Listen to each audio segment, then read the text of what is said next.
On PC and mobiles, I will show you in a few moments how to join Zendex Discord server.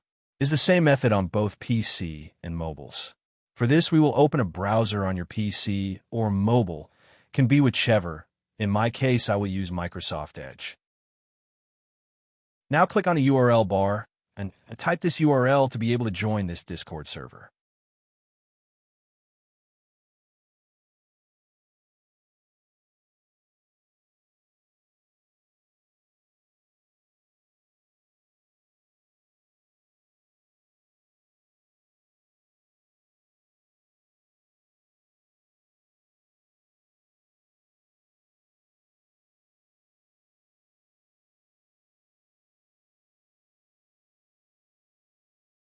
Doing this will automatically start your Discord application if you have it installed.